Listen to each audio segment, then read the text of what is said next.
Ngày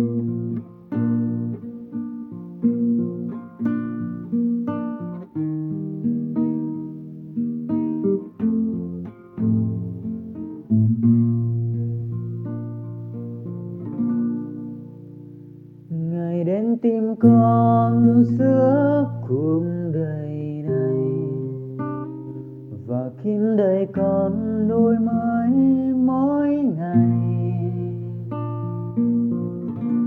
Ngày đến tìm con giữa cuộc đời này và bên cạnh con từng giây phút đầy. Tình yêu cha lớn lao, lòng vui sướng biết bao. Tình yêu cha đã đến nhân gian tìm con, đã khiến tâm con bình an đầy thỏa vui. Tình yêu cha lớn lao, lòng vui sướng biết bao. Tình yêu cha đã đến nhân gian tìm con, đã khiến tâm con được đổi mới ở trong Ngài. Ngày đến tìm con giữa cuộc đời này và khiến đầy con đôi mới mỗi ngày.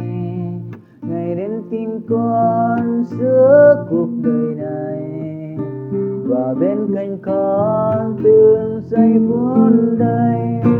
Tình yêu cha lớn lao, lòng vui sướng biết bao. Tình yêu cha đã đến nhân gian tìm con, đã khiến tâm con bình an đầy thỏa vui. Tình yêu cha lớn lao, lòng vui sướng biết bao. Tình yêu cha đã đến nhân gian tìm con, đã khiến tâm con được đổi mới ở trong Ngài. Ban tình yêu thương,